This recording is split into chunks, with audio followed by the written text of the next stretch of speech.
Gezegenlerdeki anormallikleri ve yer kabuğundaki sismik hareketleri gözlemleyen SSGEOS kanalında deprem için kritik tarihler verildi. 16 ve 21 Şubat tarihlerinin işaret edildiği kanalda belirtilen yerlerde dikkatli olunması gerektiği konusunda uyarıda bulunuldu.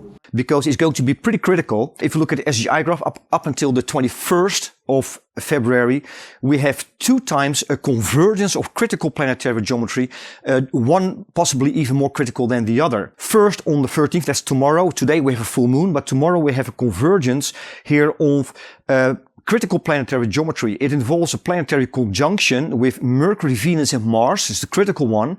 It converges with two semi-right angles involving also Venus and Mercury and Neptune. And it's the convergence that makes it critical. And if you look at the lunar peaks that follow on that planetary geometry, we see a lunar conjunction with Saturn and with Neptune. And if we count about 2 days from those lunar peaks, we end up around the 16th, and that could be the largest seismic response to that geometry.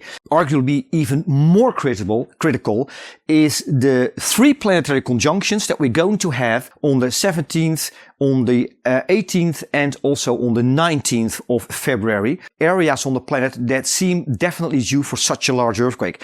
Which areas exactly, we do not know, because we still cannot measure the stress levels in Earth's crust. We don't know the amount of stress and whether or not a larger fault section has reached the tipping point. And that's the uncertainty.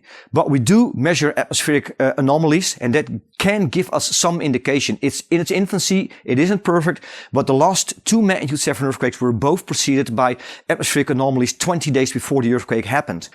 If you look at the last atmospheric anomalies that we recorded, they seem to mark Southern California, Mexico possibly. California may be due. And also, if you look at the other side of the planet, there's the antipode actually, and we see one in the southern Indian Ocean. And if you look up to the north over the Arabian Plate, it marks the region in around eastern Turkey, and maybe also the Carpathian Mountains in Romania. There can be larger earthquakes, magnitude 7 earthquakes. They usually occur quite deep, but there's definitely the potential there.